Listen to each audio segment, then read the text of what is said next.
Hello student, welcome to my channel Shravan lecturer. आज हम लोग क्लास 10 मैथ का जितने भी महत्वपूर्ण प्रश्न 2022 बोर्ड एग्जाम में आने वाले हैं उसको हम लोग डिस्कस करने वाले हैं।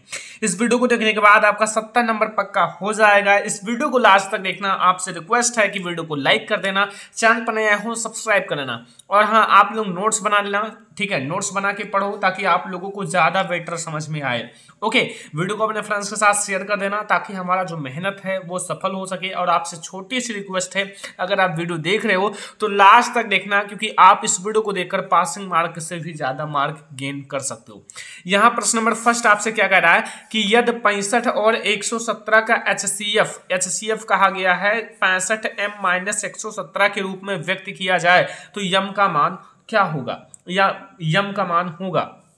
तो यहां से पहले आप करो क्या कि जो 65 है यानी कि 65 इक्वल टू इन सब का आप क्या करो, सबसे पहले आप इन सब का एचसीएफ निकाल लो। यानी कि यहां हो जाएगा 5 × 13, ठीक है, एंड यहां 117 का इक्वल टू 3 × 3 × 13 ये हो जाएगा। ठीक है, तो अब आप करो क्या कि यहाँ जो आपका 13 है दोनों में हाईएस्ट कॉमन फैक्टर, तो इसका जो एचसीएफ होगा यानी कि एचसीएफ यानी कि हाईएस्ट कॉमन फैक्टर किसका 65 और 117 का, 65 और 117 का जो हाईएस्ट कॉमन फैक्टर होगा वो 13 होगा। ओके, यानी कि 13 होगा। अब आप करो क्या कि यहाँ अब आप इसको जो आपका 65m है यानी कि इसी को कहा गया है इसका एचसीएफ यानी कि 65m-117 बराबर आपका है 13 यानी कि 13। तो यहाँ आपसे यहाँ से यम का मान आप ज्ञात कर सकते हो, 65m इक्वल टू 13 और प्लस 117 एंड इक्वल टू यहाँ आप 65m एंड इक्वल टू 100, यहाँ यम लिख दो 130 और यम इक्वल टू 130/65 और यम बराबर आपका 2 आएगा, 65 दूना 130।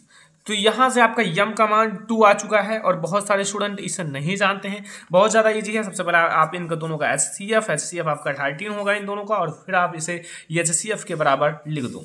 तो यहाँ आपका जो आपका करेक्ट आंसर होगा वो 2 होगा। ठीक है, तो आई होप कि आपको समझ में आ गया होगा, कोई दिक्कत नहीं होगा। तो यहाँ आप दूसरा क्वेश्चन देखो कि रैखिक समीकरण युग्म x इक्वल टू वाई और x प्लस वाई बराबर 0 का a है कोई उभयनिष्ठ हल नहीं होता, v है असीमित रूप से कई हल हैं, एंड c है अद्वितीय हल होता है, एंड d है कोई नहीं। तो अगर ऐसा समीकरण हो x इक्वल टू वाई और अगर x plus y equal to 0, ये जो अगर लिखा हो तो इसका अद्वितीय हल होगा। यानी कि यहाँ आपका करेक्ट आंसर होगा कि अद्वितीय हल होता है। तो ये आप करेक्ट मान लेना, अद्वितीय हल होता है। आपका ऑप्शन नंबर सी सही है। यहाँ आप देखो क्वेश्चन नंबर 3 की यदि 1/x² - 2 बराबर 1/7 तो x का मान होगा। यहाँ से x का मान निकालना बहुत ज़्यादा इजी है। अगर आपको नहीं पता, मैं आपको सब कुछ स्टेप बाय स्टेप समझाता हूँ। सबसे पहले यहाँ देखो 1/x² - 2 इक्वल टू 1/7 लिखा हुआ है। ठीक है, ये लिखा हुआ है, इसे आप 7 को उधर कर लो, यानी कि x² - 2 इक्वल टू 7 और x² इक्वल टू 7 एंड ये जो -2 है इधर जाएगा +2 हो जाएगा, और x² इक्वल टू 9 और x² इक्वल टू √9। तो यहाँ x² बराबर अंडर रूट लगा हुआ है तो +-3 आएगा। तो आपको समझ में आ गया होगा, +-3 इसका सही आंसर होगा।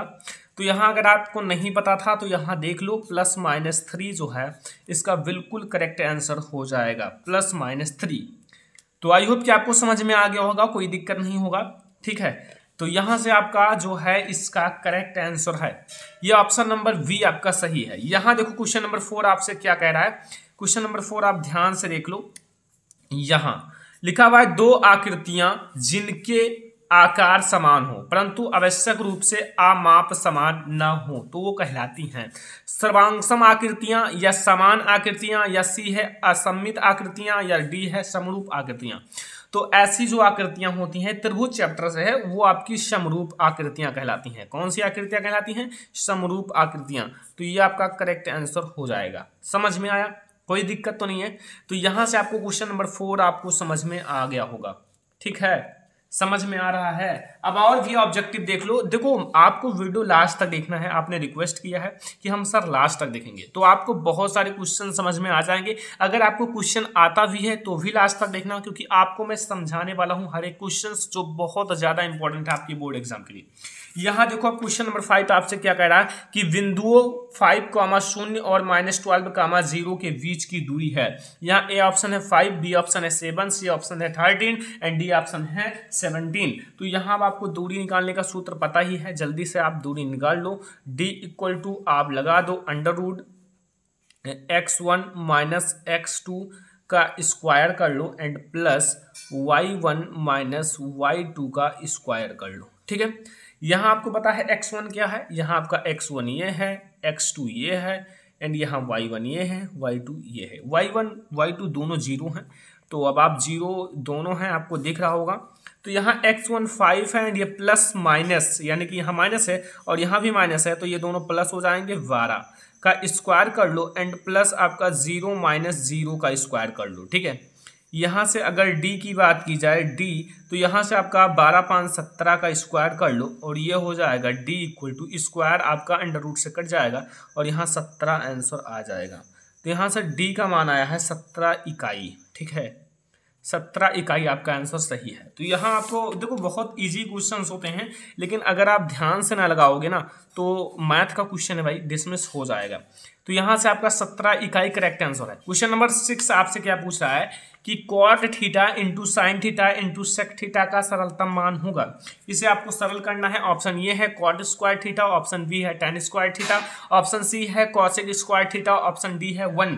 तो अब आप लोग बताओ फटाक से कौन सा सही आंसर हो सकता है। और अगर आपको नहीं पता तो मैं आपके लिए हाजिर हूं। देखो यहाँ आपको क्या करना है, यहाँ लिखा हुआ है cot theta into sine theta into sec theta का सरलतम मान है। देखो समझना यहाँ आपका कौन सा सरलतम मान है। तो यहाँ अब आप देखो यहाँ क्या लिखा हुआ है, यहाँ अब आप कॉट को क्या लिख सकते हो, कॉस थीटा बटे साइन थीटा लिखा जा सकता है कि नहीं। और यहाँ साइन थीटा है ही, और यहाँ इसे लिखा जा सकता है 1/cos थीटा लिख सकते हैं कि नहीं, बराबर लगा दो। ठीक है, अब बच्चा पार्टी यहाँ से साइन कट जाएगा, कॉस से कॉस कट जाएगा और यहाँ मान आपका आ जाएगा 1। यही आपका आंसर हो जाएगा, क्योंकि 1 इसका सही आंसर हो जाएगा और यहाँ 1 पर आप सही का निशान लगा दो।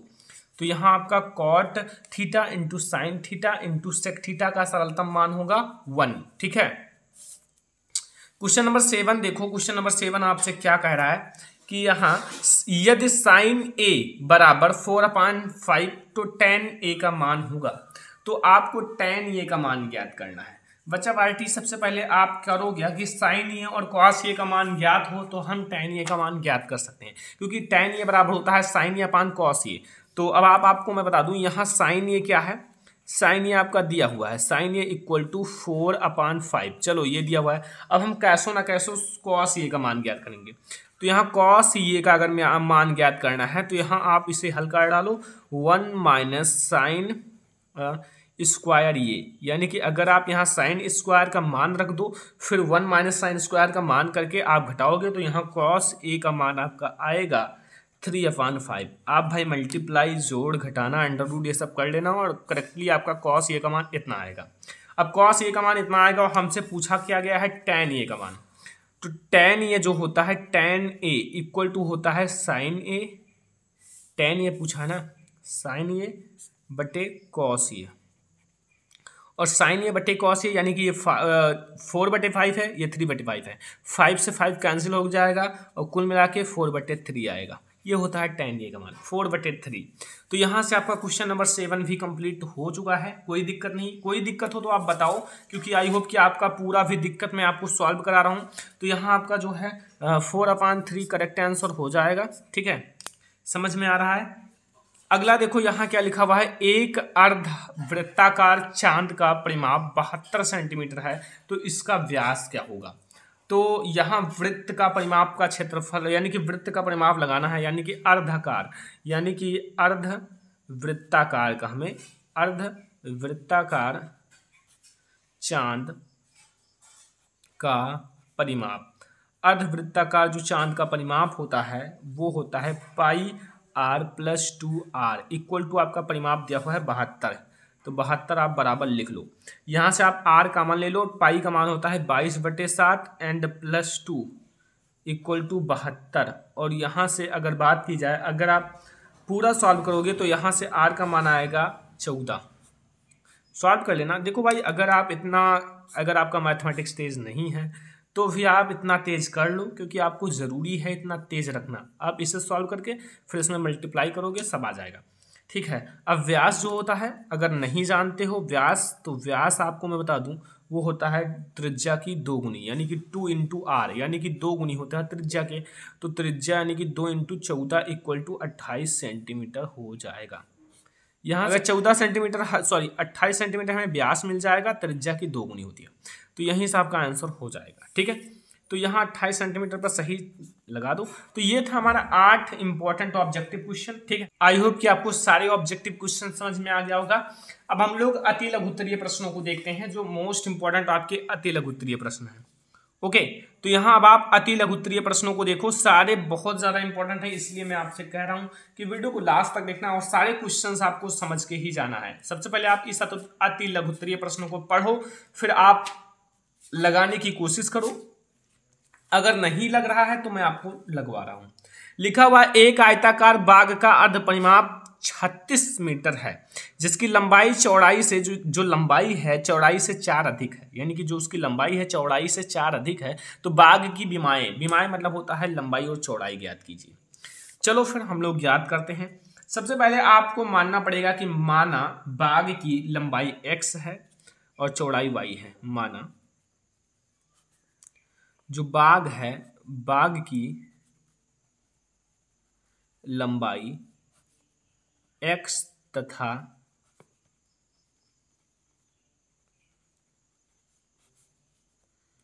चौड़ाई y है। ठीक है, ये आपको समझ में आ गया।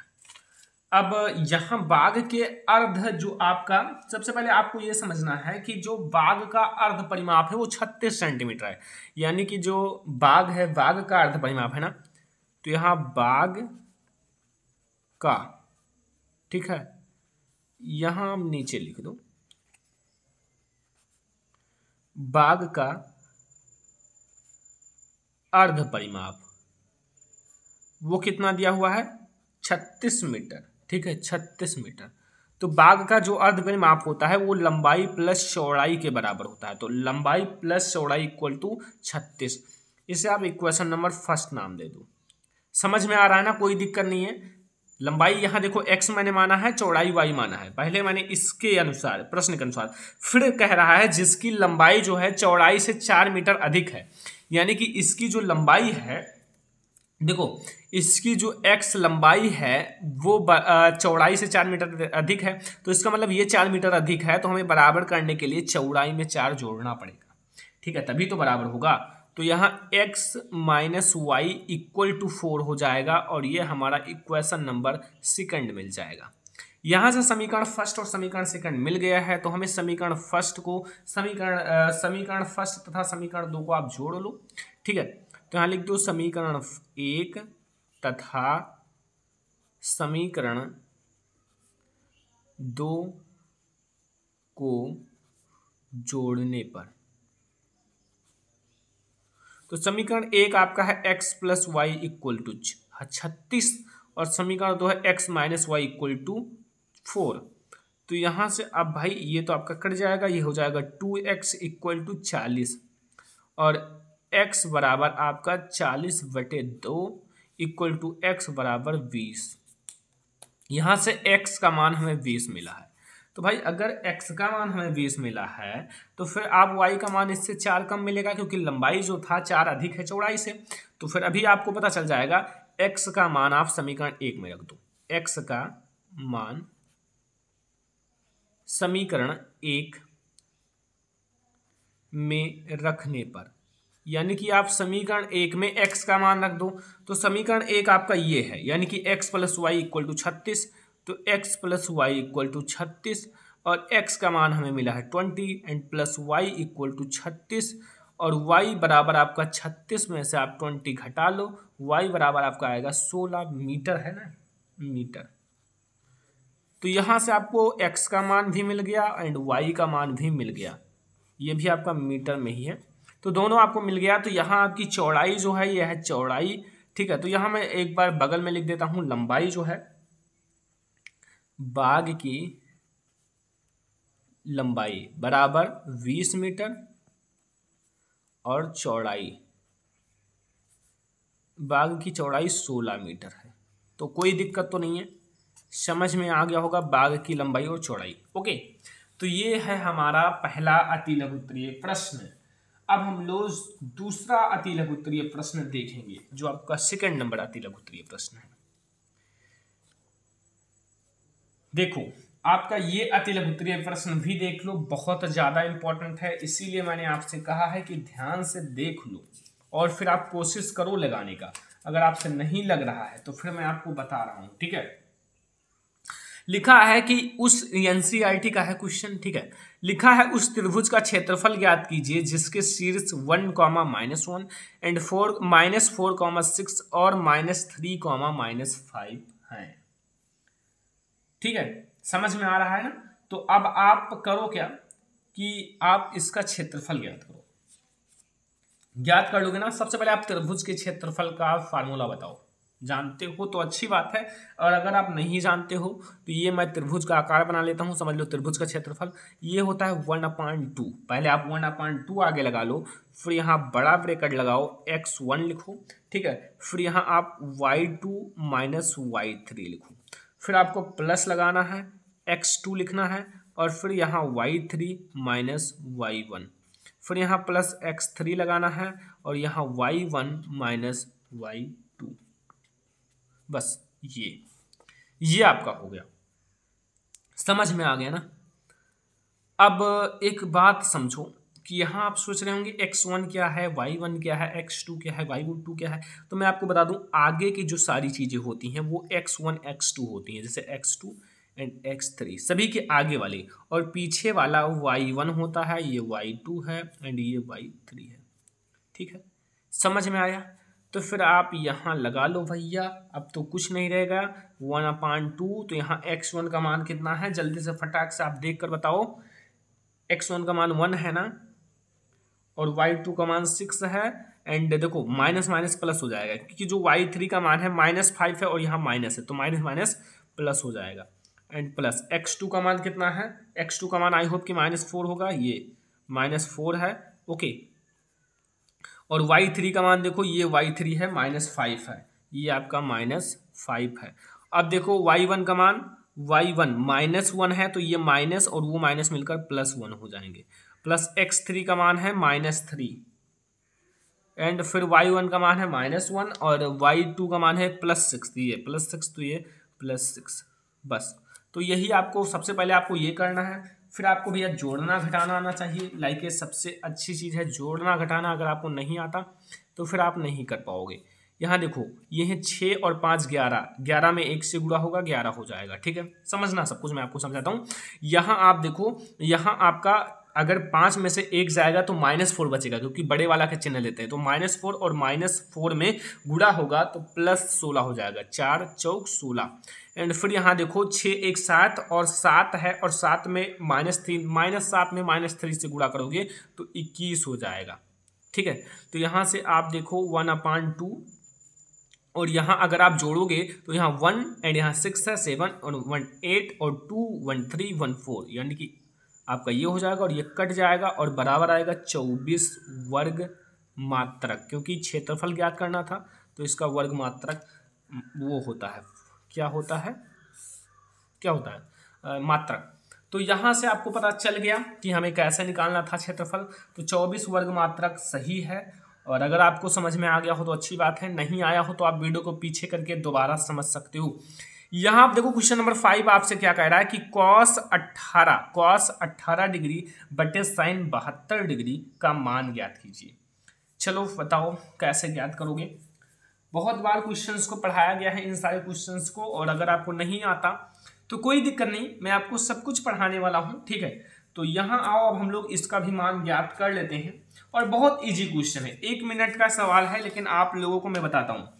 सबसे पहले आप इसे कैसे ज्ञात करोगे, कुछ तो माइंड में आया ही होगा। सबसे पहले आप जान लो, इस प्रकार के जो सवाल होते हैं उसका मान 1 ही आएगा, 1 आएगा। और आपको करना क्या है कि यहां देखो cos 18 डिग्री लिखा हुआ है, तो यहां आपको ऐसा करना है कि 90 में से अगर आप 18 घटाओगे, लाइक आपको थीटा लेना है, थीटा।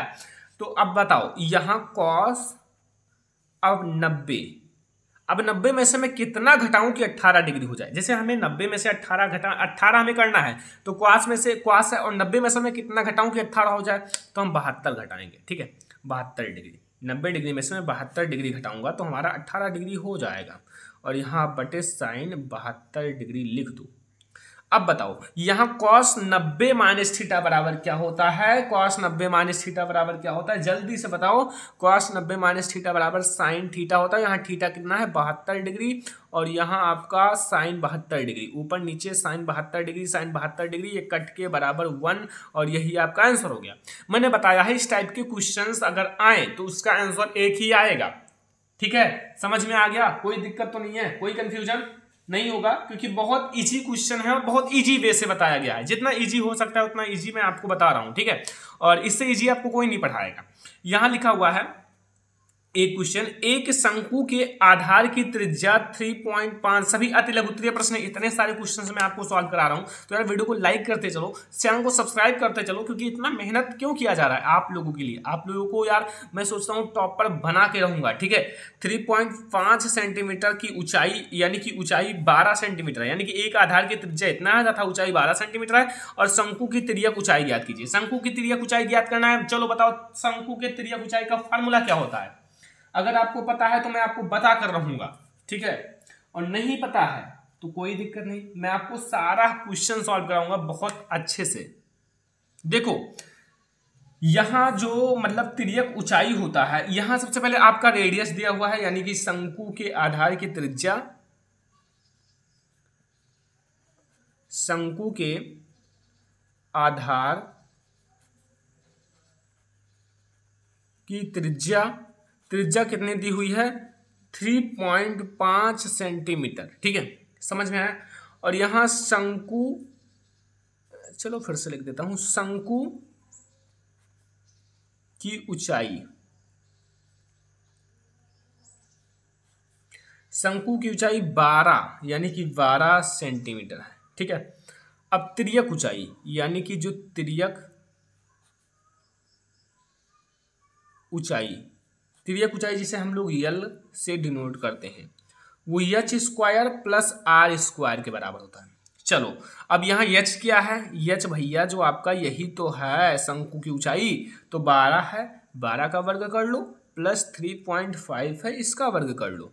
ठीक है, अब यहाँ से यल आपका होगा, देखो 12 का वर्ग होगा 124 या 144 होता है, और यहाँ 3 त्रिक का 9, लगभग 12 पॉइंट कुछ आएगा, 12.25। और अगर आप इसे जोड़ोगे तो ये दोनों जुड़कर 156.25 हो जाएंगे, और 156 का वर्ग और इसका अगर वर्ग करोगे तो 12.5 सेंटीमीटर आएगा। यही होता है शंकु की तिर्यक ऊंचाई, यानी कि यल, यही है यल, यानी कि शंकु की तिर्यक ऊंचाई का आपका मान इतना ही आएगा, 12.5 सेंटीमीटर। तो यहां से शंकु की तिर्यक ऊंचाई और जितने भी वेरी इंपॉर्टेंट क्वेश्चन था अति लघुत्तरीय प्रश्न, यानी कि अति लघु और बहुविकल्पीय हम लोगों ने सॉल्व कर लिया है। अब बारी किसकी आती है, लघुत्तरीय प्रश्नों की ना। लघुत्तरीय प्रश्न भी सॉल्व कर लें, चलो आओ लघुत्तरीय प्रश्न भी देख लेते हैं। तो यहाँ पर लघुत्तरीय प्रश्न नंबर फर्स्ट आप देखो, ये आपसे क्या कह रहा है, लिखा हुआ ऐसी दो संख्याएं ज्ञात कीजिए जिनका योग 27 हो तथा गुणनफल 182 हो। यानी कि अगर हम उन दोनों को जोड़ें तो वो 27 हो जाए, और अगर हम उन दोनों का गुणा करें तो वो 182 हो जाए। तो वो संख्याएं ऑलरेडी आपको पता है। अगर आपको आपका आंसर कैसे पता करना है, देखो अगर आपका 13 है प्लस 14 है तो इन्हें जोड़ो, 4 3 7 और 2 27 हो गया, इसे गुणा करोगे 182 हो जाएगा। तो आपका आंसर 13 और 14 आना चाहिए। ऐसे आप थोड़ा ट्रिक लगाओ अपने आप से तो फिर सब कुछ हो जाएगा। तो माना एक संख्या माना एक संख्या x है, क्या है, x है, तथा जो दूसरी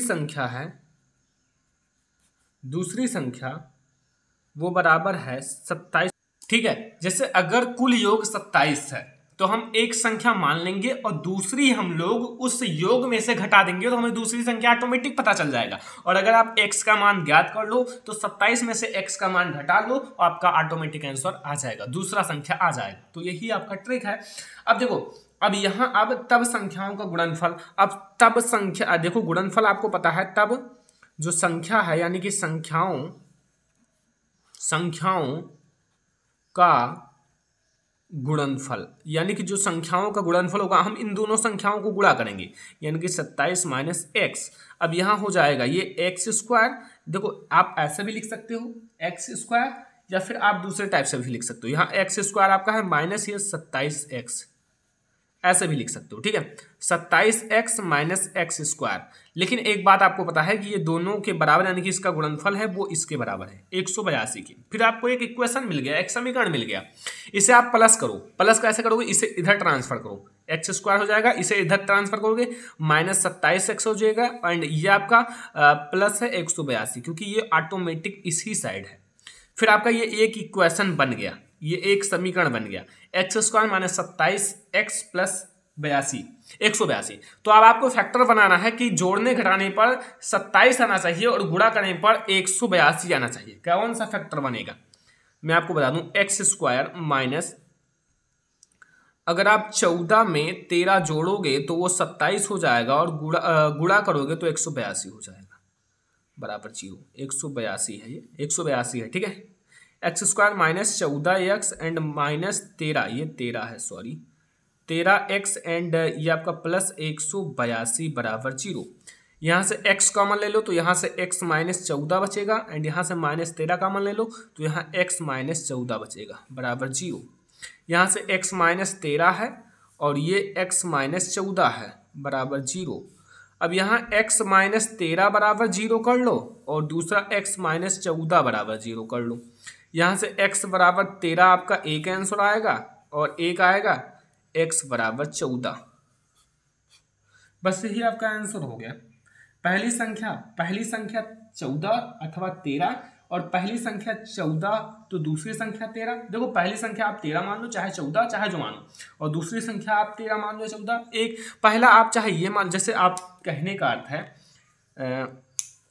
चाहे आप पहली संख्या 14 मान लो या दूसरी संख्या 13 मान लो, या दूसरी संख्या 13 मान लो, पहली संख्या 13 मान लो, दूसरी संख्या 14 मान लो, बस यही कहने का अर्थ है। अब आप बताओ, चाहे देखो 14 प्लस 13 करोगे तो 27 हो जाएगा, तो दोनों का योग 27 और 14 इंटू 13 करोगे तो ये आपका 182 हो जाएगा। तो कुल मिला के यही है उत्तर की जांच। ये देखो मैंने जोड़ा है, मैंने योग किया तो 27, गुणा किया तो 182। तो ये है हमारा वेरी इंपॉर्टेंट लघु उत्तरीय प्रश्न, जो आपके बोर्ड एग्जाम के लिए बहुत ज़्यादा इंपॉर्टेंट है। सभी लोग, आप लोग इन सारे क्वेश्चंस को सॉल्व करके ही जाना बोर्ड एग्जाम में। मैं आपको जितना बता रहा हूँ वो सारे क्वेश्चंस आपको सॉल्व करके जाना है। दूसरा लघु उत्तरीय प्रश्न देखो, वह अनुपात ज्ञात कीजिए जिसमें बिंदुओं -3, 10 और 6, -8 को मिलाने वाले रेखाखंड को बिंदु -1, 6 विभाजित करता है। तो इसका आंसर आप लोग, अगर आप इसे सॉल्व कर लेते हो, अगर आप पढ़े हो तो अच्छी बात है, आप सॉल्व कर लेते हो तो समझो आपके पास एक बहुत बड़ा चीज आपको हासिल है, क्योंकि ये क्वेश्चन काफी ज्यादा हार्ड है और बहुत सारे बच्चे नहीं कर पाए हैं। तो अगर आप सॉल्व कर लेते हो तो बहुत बड़ी बात है, ठीक है। और नहीं कर पाते हो तो मैं आपको बताऊंगा, कोई दिक्कत नहीं है, ठीक है। चलो फिर देखते हैं इसका मान आप कैसे ज्ञात करोगे, क्योंकि बहुत ज्यादा इजी है नहीं कि आप तुरंत ज्ञात कर लोगे। हमारा आ गया है एक दीर्घ उत्तरीय प्रश्न जो बहुत ज्यादा इंपॉर्टेंट है, एनसीईआरटी का क्वेश्चन है, 2019 में पूछा भी गया है। तो आपको यार प्लीज रिक्वेस्ट है कि ध्यान से देखना, ठीक है। सारे स्टूडेंट को ध्यान से देखना है और मैं आपको फिगर के साथ बहुत अच्छे से समझाऊंगा। लिखा हुआ है 7 मीटर ऊंचे भवन के शिखर से एक केबल टावर के शिखर का उन्नयन कोण 60 डिग्री है और इसके पाद का अवनमन कोण 45 डिग्री है, तो टावर की ऊंचाई ज्ञात कीजिए। सबसे पहले मैं आपको चित्र को समझाता हूं। अभी मैंने फाइनली नहीं बनाया है, केवल जितना मुझे स्केल का काम था उतना मैंने कर लिया है। मैंने किया क्या है कि ये 7 मीटर का एक भवन है, ये कितना है, केवल इतना है, यहाँ से सी से लेकर ये आपका सी से लेकर डी बिंदु तक ये हमारा एक भवन है, ठीक है। यानी कि 7 मीटर का भवन है और यहाँ वी है और ये ई है और ये है, ये सारे मैंने बिंदु। अब देखो इतना, अगर ये यहाँ से लेकर इधर भी उतना ही है, जितना ये 7 मीटर है वो भी 7 ही मीटर है, लेकिन हमें करना क्या है कि ये 60 डिग्री का कोण बनाता है और ये कितना बनाता है, 45 डिग्री का कोण बनाता है। अब ध्यान में रखना, हमें ये और ये यानी कि 7 ये हमारा इतना है, तो हमें इतने की ऊंचाई ज्ञात कर लें, इतनी की ऊंचाई, और उसमें ये 7 जो है ये ऐड कर लें। फिर आपको पूरा, हमें ये पूरी ऊंचाई ज्ञात करना है, ए से लेकर वी तक, ए से लेकर वी तक हमें पूरी ऊंचाई ज्ञात करना है। ये सबसे बड़ा काम है। तो सबसे पहले हम ये एंड ई का मान ज्ञात करेंगे, ये ई का मान हम ज्ञात करके सारा चीज क्लियर कर लेंगे, ठीक है। तो सबसे पहले आप करो क्या कि यहाँ आपको पता है कि सबसे पहले मैं आपको बता दूं कि यहाँ जो E एंड V है वो CD के बराबर है, E और V CD के बराबर है। ये तो मैं आपको बता चुका हूँ, यहाँ CD जो है वो बराबर है EV के, ये जो CD है वो बराबर है EV के, ये आपको पता है। दोनों कितना है, वो है 7 मीटर, ये मैंने आपको बता दिया है, ठीक है, 7 मीटर है। अब आप सबसे पहले एक समकोण त्रिभुज लो, क्या लेना है, एक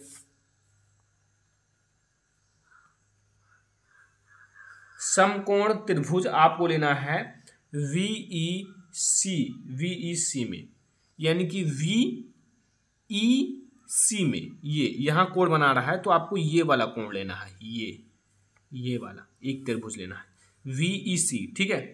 तो यहाँ अब आप देखो, यहाँ आपका क्या क्या दिया हुआ है, ये आपका 7 है ही, ये आपका 7 है, ठीक है।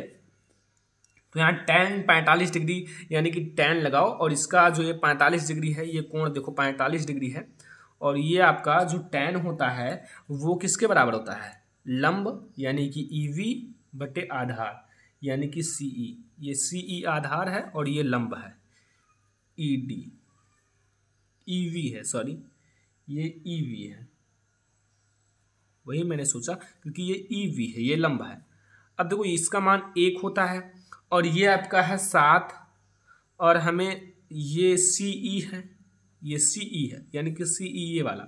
अभी जब हम ये ज्ञात कर लेंगे तो यहाँ ये वाला जब लेंगे त्रिभुज तो हमें सारे कुछ मिल जाएंगे।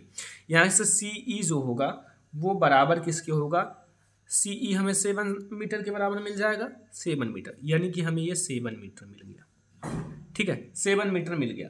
तो यहाँ से CE हमें 7 मीटर मिल गया। चलो भाई ध्यान से समझो, ये मैथमेटिक्स है, इसमें आपको थोड़ा काट पीट गोदा गादी मिलेंगे, क्योंकि भाई मैथमेटिक्स में यही होता है कि स्टूडेंट पेन पकड़ ले तो पेन खत्म करके ही छोड़ता है, ठीक है। तो इसीलिए जब मैथ के स्टूडेंट जब मैथ सॉल्व करते हैं तो अपना स्टूडेंट जो साथी लोग होते हैं पेन नहीं देते हैं, क्योंकि वो ख़त्म करके तभी छोड़ते हैं। तो इसीलिए थोड़ा आप लोग ध्यान से समझना। समकोण त्रिभुज यहाँ ये EC में, यानी कि यहाँ देखो ये EC, हमें ये त्रिभुज लेना है, ये E एंड C, ठीक है। अब यहाँ क्या करना है, कुछ नहीं करना है, बहुत इजी है। यहाँ भी tan 60 डिग्री है, tan 60 डिग्री, वहाँ 45 डिग्री था, यहाँ 60 डिग्री है, और यहाँ भी वही चीज़ आप लगा लो, ये E यानी कि लंब एंड बटे CE यानी कि आधार। अब देखो हमें ये E का मान अगर ज्ञात हो जाए तो हम यहाँ 7, ये हमें पता है 7 मीटर है, तो इन दोनों को जोड़कर हमारा सब कुछ मान पता चल जाएगा। तो अब देखो यहाँ से इसका मान कितना होता है, tan 60 डिग्री का √3 होता है। भाई मान ज्ञात कर लो, आपको बहुत जगह काम आने वाले हैं। और इसका मान CE का मान कितना है, भी हम लोगों ने ज्ञात किया है, ये 7 है। CE का मान, ये जो CE है इसका मान 7 है। तो यहाँ से हमें ये E जो मिलेगा, ये E वो बनेगा 7√3 मीटर। और हमें ज्ञात क्या करना है बच्चा पार्टी, हमें ज्ञात क्या करना है, जल्दी से बताओ। हमें ज्ञात करना है ये V का, यानी कि यहाँ से लेकर यहाँ तक की ऊंचाई, ये V का पूरा मान। तो अब करो क्या कि अब केबल टावर AV की ऊंचाई, अब यहाँ लिख दो केबल टावर एवी की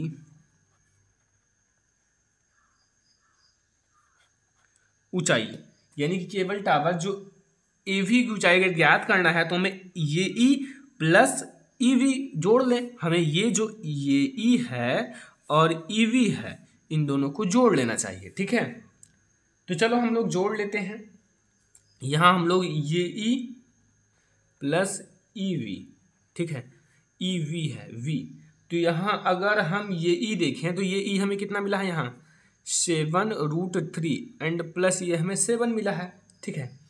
यहाँ से आप 7 कॉमन ले लो, 7 कॉमन ले लोगे तो यहाँ √3 एंड प्लस 1 मीटर, यही हो जाएगा भैया ऊंचाई, जो केबल टावर की ऊंचाई यही है 7 बीच में आपको यानी कि ब्रैकेट में √3 प्लस 1 मीटर। तो यहाँ से मैंने आपको बहुत सारे क्वेश्चंस करा दिए, क्योंकि मैं सोच रहा था कि स्टूडेंट को मैं काफ़ी बड़ी वीडियो देने वाला था, मैराथन वीडियो। तो ये था आज का हमारा बहुत ज़्यादा इंपॉर्टेंट वीडियो, और हो सकता है कि आपको आगे चलकर 1-1, 2-2 घंटे की वीडियो भी मिले, क्योंकि बहुत ज़्यादा मेहनत किया जा रहा है आप लोगों के लिए। तो इस वीडियो को आपको ज़्यादा से ज़्यादा लाइक करना है, ज़्यादा से ज़्यादा शेयर करना है। अगर चैनल पर नया हो सब्सक्राइब कर लो, और जितने क्वेश्चंस बताए गए हैं इन सारे क्वेश्चंस को आप नोट कर लोगे तो आप लोगों के लिए काफ़ी ज़्यादा इंपॉर्टेंट साबित होगा बोर्ड एग्जाम तक, ठीक है। तो वीडियो को शेयर कर देना अपने फ्रेंड्स के साथ, चैनल पर नया हो सब्सक्राइब कर लेना। फिर हम लोग मिलेंगे किसी और नेक्स्ट धमाकेदार वीडियो में, तब तक के लिए धन्यवाद।